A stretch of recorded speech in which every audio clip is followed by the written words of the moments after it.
Bom, nossa disciplina esse semestre, Direito Administrativo 2, né? Nós vamos estar aí trabalhando no Direito Administrativo 2, é uma disciplina de 80 horas, né? Essa disciplina de conteúdo teórico que tem como ementa o seguinte texto: serviço público, concessões e permissões de serviço público, limitações ao direito de propriedade, desapropriação, intervenção no domínio econômico, bens públicos, servidores públicos, responsabilidade civil do Estado, controle da administração pública e processo administrativo. Então, nós estaremos, né, esse semestre estudando todo esse conteúdo, que não é pouca coisa não, muita coisa. Quais são os nossos, qual é o nosso objetivo geral? Conhecer os fundamentos jurídicos concernentes ao direito administrativo, relacionando-os com os temas previstos no conteúdo programático, identificando os aspectos legais que envolvem a atuação administrativa do domínio público sobre o particular e conhecendo o regime jurídico dos seus servidores. Quais são os objetivos específicos por cada unidade? Cada uma das unidades tem alguns objetivos específicos. Direito Administrativo 2 tem um total de 7 unidades. A primeira unidade, que nós começamos a falar hoje ainda, daqui a pouco, responsabilidade civil do Estado. Objetivos específicos: conhecer e conceituar a responsabilidade civil do Estado, dominar os diversos aspectos da reparação do dano, do direito de regresso e as excludentes de responsabilidade do Estado. Unidade 2, servidores públicos. Conhecer o regime jurídico dos servidores públicos, bem como seus direitos, deveres e responsabilidade. Esses são os objetivos específicos da unidade 2. Unidade 3, serviços públicos. Objetivos específicos: dominar o seguinte conteúdo: classificação dos serviços, princípios diretores, competência, modos de prestação, concessão e permissão de serviço público. Unidade 4, bens públicos ou domínio público.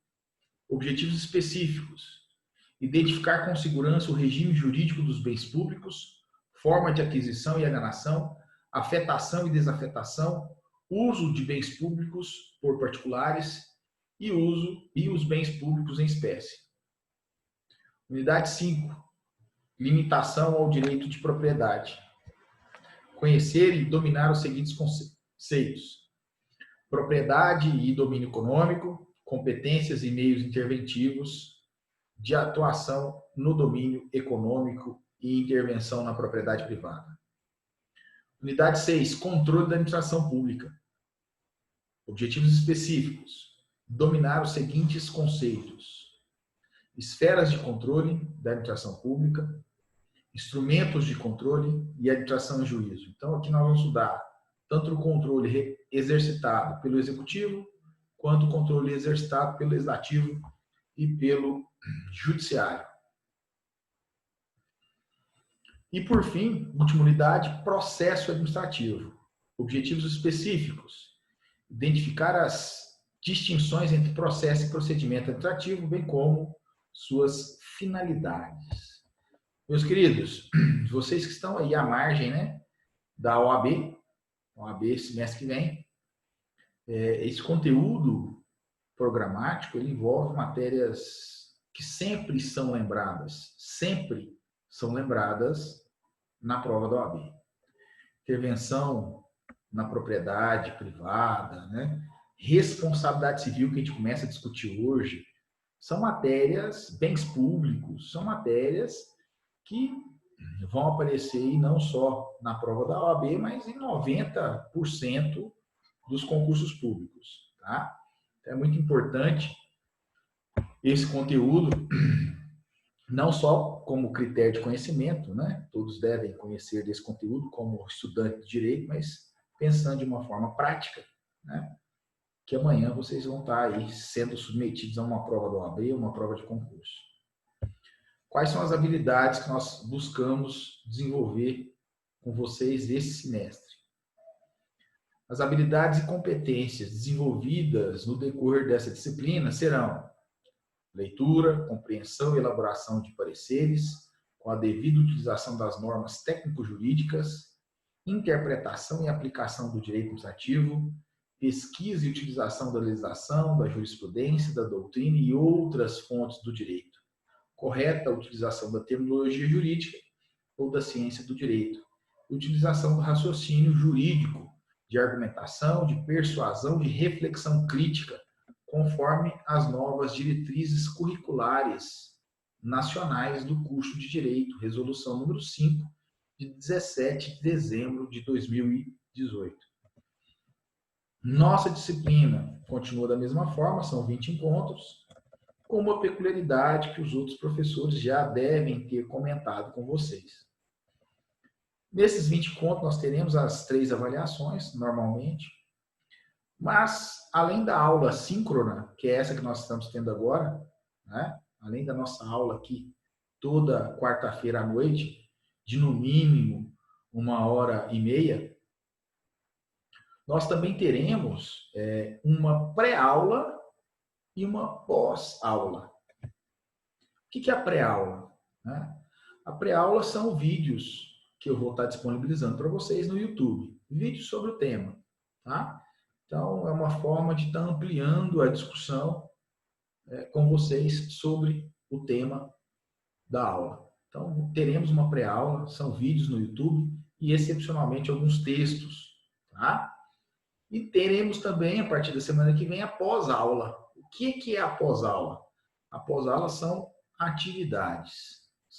Na verdade, são 4 questões que vocês terão que fazer todo encontro nosso ao final da aula. Então, ao final da aula da semana que vem, você vai entrar no AVA e vai estar respondendo 4 questões sobre o conteúdo da aula do dia. Tá? Professor, é importante responder essas questões pelo conhecimento, mas além do conhecimento, ela vale nota também. A nota desse semestre será composta pela avaliação por algumas atividades que nós vamos desenvolver durante o semestre e pelas questões do pós-aula. Tá? Então, essa talvez seja a grande mudança aí para esse semestre. Bem, seguindo, o procedimento didático, né? Além da pré-aula e da pós-aula, a aula nossa síncrona é uma aula expositiva dialogada. Por isso que eu falei para vocês.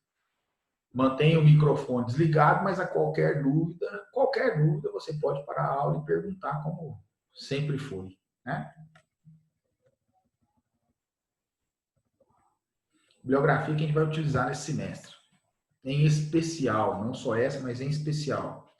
Bibliografia básica, a professora Maria Silva Zanella de Pietro, Direito Administrativo da editora Atlas, né, uma autora que vocês já conhecem, no semestre passado nós já estudamos essa autora. A autora Odete Medawar, também vocês já conhecem, professora de Direito Administrativo, né? O livro dela é o Direito Administrativo Moderno, da editora RT. Estaremos utilizando também o livro do professor Celso Antônio Bandeira de Mello. Esse nós não utilizamos muito no semestre passado, ou quase não utilizamos. Celso Antônio Bandeira de Mello, curso de Direito Administrativo da editora Malheiros. Como bibliografia complementar, o livro do professor José de Santos Carvalho Filho, que também nós não utilizamos muito no semestre passado. O livro dele é o Manual de Direito Administrativo da editora Lumen Juris. O livro do professor Reinaldo Couto, Curso de Direito Administrativo da editora Atlas, esse nós não utilizamos também no semestre passado. O livro do professor José Cretela Júnior, Curso de Direito Administrativo, esse sim foi muito utilizado no semestre passado. O livro do professor Jorge Gasparini, Direito Administrativo, da editora Saraiva, também utilizamos bastante no semestre passado. Talvez os 3 livros que nós mais utilizamos no semestre passado foi o livro do professor Alexandre Mas, o livro da professora Maria Silva Zanella de Pietro e o livro do Jorge Gasparini. Né? E para fechar aí, o livro do professor Marçal Justen Filho, Curso de Direito Administrativo da editora Saraiva. Mas da mesma forma, gente, que eu falei para vocês no semestre passado, se você tiver uma boa doutrina, não resumo, né? Não apostila, uma doutrina. Qualquer boa doutrina pode ser utilizada, vocês vão conseguir acompanhar o nosso conteúdo sem muita dificuldade. Além das videoaulas, né, como pré-aula, eu também vou estar postando da mesma forma que ocorreu o semestre passado, a partir da semana que vem, os slides para acompanhamento, que eu acho que é importante, facilita um pouco a vida de vocês, né? Então, a partir da semana que vem, no AVA, que é a ferramenta nossa oficial, vocês vão ter disponível lá os slides da nossa aula. Bom, em relação ao nosso plano de ensino, ele vai ser disponibilizado para vocês também no AVA, na próxima semana. Esse plano de ensino é um documento oficial da instituição, deve obrigatoriamente ser seguido pelo professor. É um documento que eu, enquanto professor, legalmente tenho que cumprir aí no mínimo 75% do que está previsto nele. E institucionalmente eu tenho que cumprir 100% do que está previsto nele. Então, segue o plano de ensino, né? Que você vai saber o passo a passo que nós estaremos cumprindo aí durante o semestre. Tá? Um documento oficial da instituição, é um documento também oficial da instituição perante, né, o Ministério da Educação, não é só perante vocês e perante o professor. Então, sigam o plano de ensino que será disponibilizado para vocês. Tá joia? Bom, sobre o plano é isso. Se vocês tiverem alguma dúvida, né, sobre o procedimento, sobre o plano, pode fazer a pergunta agora, antes que a gente comece aí a discutir, debater responsabilidade civil do Estado. Professor, em relação às atividades, a gente tem que entregar logo no final da aula ou o senhor vai dar o prazo até a primeira VA? É isso aí, não. Logo no final da aula, tá? Fazer na sequência da aula, tá bom? Terminou a aula, vai no AVA. A gente vai estar no AVA, na verdade, a partir da semana que vem, eu quero já estar utilizando uma outra ferramenta, né, de aula síncrona. Vou estar fazendo o teste aí no final de semana. Se der certo, né, que é o BBB, que a gente vai utilizar dentro do AVA. Terminou a aula, já já responde as 4 questões. Tá? O que foi disponibilizado, o que foi discutido, né, e passado para nós professores, o professor tem que fazer no máximo 5 questões, porque o objetivo também não é sobrecarregar vocês. Tá? Ter uma ferramenta de avaliação e autoavaliação ao final de cada aula, tá bom? O objetivo não é estar sobrecarregando vocês, mas de qualquer forma, né, eu optei aí, se é no máximo 5, eu posso fazer 4. Eu vou estar fazendo com vocês 4 questões ao final de cada aula. São questões da OAB, são questões de concurso público. Vocês já sabem como é o procedimento. Beleza? Mais perguntas? Ou já podemos ir para a responsabilidade civil do Estado?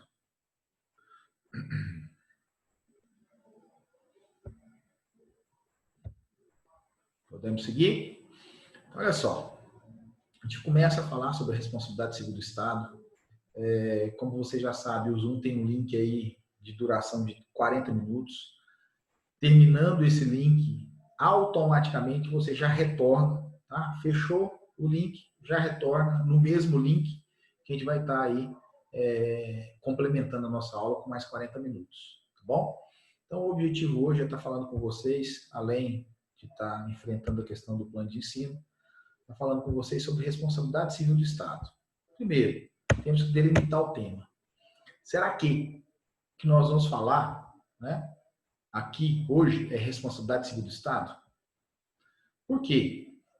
Em que pese a maioria da doutrina nomine esse capítulo de responsabilidade civil do Estado, o que nós estudamos nele é a chamada responsabilidade extracontratual do Estado, que é apenas uma parcela da responsabilidade civil do Estado.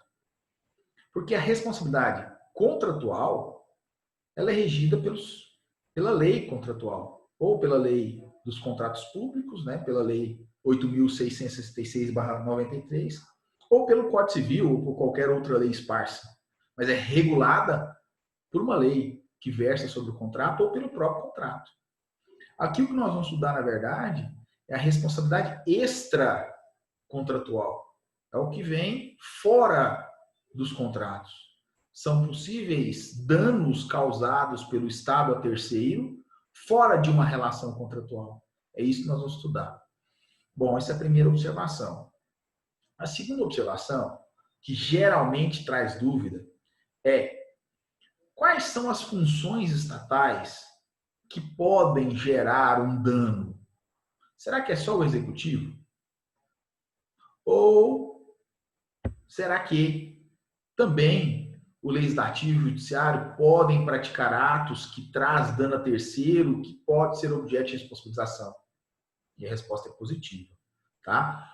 Toda e qualquer função estatal, em maior ou menor grau, com algumas exceções, pode ser objeto de responsabilização estatal, tá? A gente vai estudar isso, né? Toda e qualquer função estatal, caracterizado aí uma série de requisitos, o Estado pode sim ser levado a uma ação de responsabilização. Outro ponto, ainda dentro dessa delimitação do tema importante, é uma nomenclatura utilizada comumente pela doutrina. A doutrina, para nominar esse capítulo, às vezes usa responsabilidade da administração, responsabilidade da administração pública. Meus queridos, se vocês lembrarem do semestre passado, ainda durante as nossas aulas presenciais, eu ensinei para vocês dois conceitos de administração pública. A administração pública no sentido subjetivo e a administração pública no sentido objetivo. E exatamente por isso eu peço que tenham muito cuidado ao usar a terminologia responsabilidade da administração pública. Porque não é toda a administração pública que pode ser responsabilizada. Não é qualquer conceito de administração pública que pode ser utilizado nessa ideia de responsabilização. Por quê? Vamos lembrar. A administração pública no sentido objetivo, conjunto de tarefas, atividades, serviços prestados pelo Estado. Aí eu pergunto para o Thaliton. Thaliton, tarefa, serviço, atividade tem personalidade jurídica própria? O que você acha, Thaliton? Sim ou não? Uma atividade pode, né, ter responsabilidade civil? Óbvio que não. Se a tarefa, se a atividade não tem personalidade jurídica própria, como que ela pode ser acionada em juízo? Como que ela pode ser responsabilizada? Não pode. Segundo conceito, a administração pública no sentido subjetivo. Conjunto de pessoas jurídicas e órgãos públicos. Conjunto de pessoas jurídicas e órgãos públicos. Pessoas jurídicas têm personalidade jurídica própria? Sim. Essas podem ser alcançadas por uma responsabilização. Elas podem sim figurar no polo passivo de uma ação de indenização. Mas os órgãos públicos possuem personalidade jurídica própria? Não possuem. Não possuindo, um órgão público pode ser chamado a uma ação de responsabilização? Também não. Então, por isso, né, é bom a utilização da nomenclatura responsabilidade civil ou responsabilidade extracontratual do Estado, e não da administração pública, em que pese grandes autores utilizem essa nomenclatura. Joia? Nós temos uma teoria e um princípio que fundamenta essa responsabilidade civil do Estado, essa responsabilidade extracontratual do Estado. A teoria nós estudamos também esse mês passado, né? Esse mês passado, quando nós falamos dos órgãos públicos, eu ensinei a vocês que o que vincula o agente público ao Estado, né, para essa vinculação, seria utilizado 4 teorias. E a última teoria é a chamada teoria moderna dos órgãos públicos, ou teoria da imputação volitiva. Teoria moderna dos órgãos públicos ou teoria da imputação volitiva. O que essa teoria fala? Olha, os atos que são praticados, né? Os atos que são praticados pelo Estado, na verdade, não são praticados pelo Estado, essa ficção jurídica. Os atos são praticados pelo agente público. E os atos que são praticados pelo agente público no exercício de suas funções são imputados ao Estado. Então, essa teoria, gente, ela é extremamente importante nesse momento, por causa das teorias que a gente vai utilizar para a responsabilização do Estado. Um policial militar, olha só, um policial militar, né, conduzindo a viatura, não respeitando as leis de trânsito, bate no carro da Fabiane.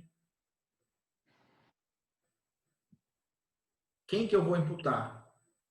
O agente público ou o Estado? Quem estava agindo? O agente. Mas em nome de quem? O Estado. As ações que são praticadas pelo agente público são imputadas ao Estado. Logo, em que pese existem algumas divergências, que nós vamos discutir na próxima aula. Quem que eu vou chamar na relação processual, Fabiane? Eu vou chamar o Estado ou o agente público? Num primeiro momento, conforme dispõe o artigo 37, parágrafo 6º. O que você acha, Fabiane? Eu acho que é o Estado. Exatamente. Eu tenho que chamar o Estado. Teoria da imputação volitiva ou teoria moderna dos órgãos públicos. É isso mesmo. É isso que está prescrito, né? Está previsto no parágrafo 6º do artigo 37 da Constituição Federal. Nós temos que chamar o Estado. Beleza? Teoria da Da imputação volitiva. Ah, tá. Obrigada. Ou teoria moderna dos órgãos públicos. Tá bom? E o último ponto dessa introdução é o princípio. O princípio. O que justifica, né, o Estado pagar a conta e não o agente público num primeiro momento? De forma muito simples, né? O Estado atua, teoricamente falando, buscando o bem comum, o interesse coletivo. Então, na atuação dos agentes públicos, no exercício de suas funções, e nessa atuação vem causar dano a terceiro, quem deve pagar é a coletividade de forma indireta. De forma direta, quem deve pagar? O Estado. O Estado é responsável. A isso nós damos o nome de princípio da igualdade dos ônus em encargos sociais ou princípio da solidariedade social. Se o Estado está trabalhando em prol da coletividade, se um de seus agentes causa dano a terceiro, quem deve ser responsável é a coletividade de forma indireta. E de forma direta é o Estado. A Isadora Ferreira está fazendo uma pergunta aqui pelo chat. Professor, no caso dos órgãos públicos, existe exceção à regra sobre a figura, sobre figurar nas ações, né, nos polos das ações, no caso de agente público também? Isadora, na verdade, não é uma exceção, tá? É uma divergência entre STJ e STF. A gente vai falar disso, tá? O posicionamento do STF é pacífico ao analisar e interpretar o parágrafo 6º do artigo 37. E para o STF, a ação deve ser proposta apenas, tá? Contra o Estado. Apenas contra o Estado. O STJ e outros tribunais têm um posicionamento divergente. Quarta turma, por exemplo, do STJ, entende que a vítima pode escolher se ela vai propor diretamente contra o agente, propor só contra o Estado, ou fazer um litisconsórcio, chamar o agente no Estado. Posicionamento, até entendo, tá? Até entendo que esse posicionamento do STJ é um posicionamento mais moderno, tá? Mas existe essa divergência aí, vocês vão perceber, e depois a gente vai pontuar isso em algumas observações, nesse tema, talvez é o tema dentro do direito administrativo que comporta mais divergência entre os tribunais superiores. E essa é uma, tá, Isadora? O Matheus está perguntando aqui o nome do princípio. Princípio da solidariedade social,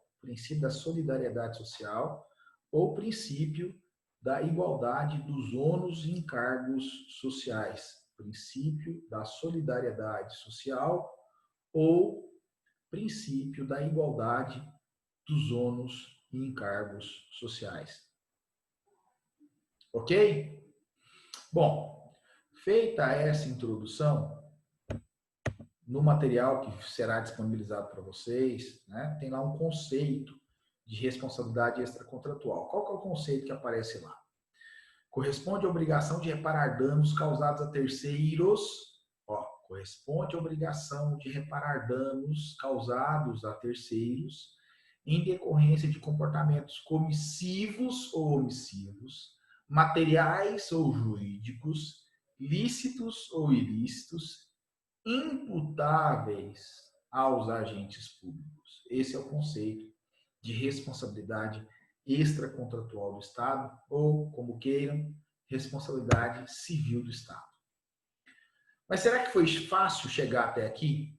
Será que foi simples? Será que nós chegamos, né, a essa responsabilização de uma forma tranquila? Óbvio que não. Óbvio que não.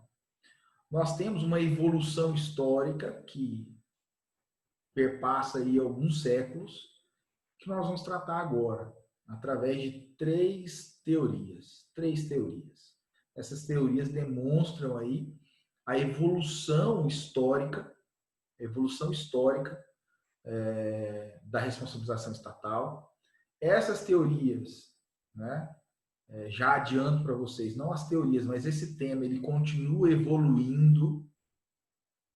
Então, se você estudar comigo aqui hoje esse tema e não continuar seguindo o posicionamento, né, dos tribunais superiores, certamente daqui a alguns meses, daqui a alguns anos, você vai estar muito desatualizado sobre o tema. No semestre passado e mesmo antes, né, lá no terceiro período, quando nós trabalhamos juntos no direito constitucional, eu já indiquei a vocês, tenho indicado isso já há alguns anos, né, para vocês. Já fizeram o cadastro no sistema push de notícias do STJ, do STF? Não é à toa, meus queridos, tá? Não é à toa. Nós temos aí 3, 4, 5 decisões importantes nos tribunais superiores sobre esse tema todo ano. 2, 3, todo ano, né? Em alguns anos até mais, sobre responsabilidade extracontratual do Estado. Então, se você não estiver buscando essa atualização, você vai ficar para trás, tá? Então, nós vamos aprender aqui o tema hoje nessa aula, na aula da semana que vem, nos nossos próximos encontros. Mas se você não estiver fazendo esse acompanhamento, né, dos informativos dos tribunais superiores, né, você vai ter um problema. Lembrando ainda, né, que dependendo da prova de concurso que você for fazer, 35% da prova é só entendimento jurisprudencial. Jurisprudência. Então, vamos dar atenção a isso. Bom, e quais são as três teorias? Primeira teoria, teoria da irresponsabilidade estatal. Segunda teoria, teoria da responsabilidade subjetiva ou civilista, que nós vamos dividir em duas. E terceira teoria, teoria da responsabilidade objetiva, que também nós vamos dividir em duas. Primeira teoria, teoria da irresponsabilidade estatal. O que fala essa teoria, professor? Nesse momento histórico, o Estado era um Estado que não era de direito, era um Estado absolutista. E nos Estados absolutistas, nós já discutimos isso algumas vezes, nós temos uma confusão de três pessoas em uma só. Nós temos uma confusão de três pessoas em uma só. Né? Quem são essas três pessoas? Soberano, Deus e Estado. Essas três pessoas se confundem no soberano. Esse é o Estado absolutista. Onde o Estado e o soberano é a mesma coisa, né? Tem uma identidade aí entre soberano e Estado. E com um agravante. Qual agravante? O soberano é representante de Deus na Terra. O soberano representa Deus na Terra. E aí a pergunta que vocês vão encontrar na doutrina, né? Vocês vão encontrar essa pergunta na doutrina. São duas frases que marcam essa primeira teoria que vocês vão ler na doutrina. E a primeira é a seguinte: Deus não erra. Deus não erra. Então ficou fácil entender a teoria da irresponsabilidade estatal. Se Deus é o próprio soberano, e o soberano é o próprio Estado, se Deus não erra, logo o soberano não erra, logo o Estado não erra, logo não há que se falar em responsabilização. Né? Se Deus não erra, o seu representante, que é o soberano, também não erra.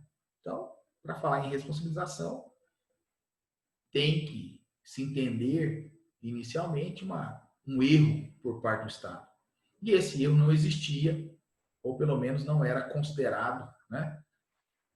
Tendo em vista se tratar de um Estado absolutista. É justamente com a evolução do Estado, é justamente com a maturidade do Estado do Direito, né? E a confirmação do Estado de Direito, que a gente começa a falar de teoria subjetiva, começa a falar da teoria objetiva num momento posterior. Mas no primeiro momento, essa era a ideia, né? No Estado soberano, o Estado absolutista, governado por um soberano que representava Deus na Terra. Então, não há que se falar em responsabilização estatal. Ok? Bom, seguindo, essa é a primeira teoria. Tá bom? Daqui 1 minuto e meio o link cai e nós retornamos com o mesmo link para dar sequência à aula. Tá? Então, daqui a pouquinho o link está caindo. Voltamos todos para continuar a aula. Segunda teoria, teoria da responsabilidade subjetiva, que é algo que vocês já estudaram lá no direito civil, né? Lá no artigo 186, 926 e seguintes do Código Civil. O que fala o artigo 186? O que fala o 926 e seguintes? O que fala a teoria civilista sobre responsabilização, né? Para que a vítima consiga uma reparação, ela tem que demonstrar a existência de 4 elementos.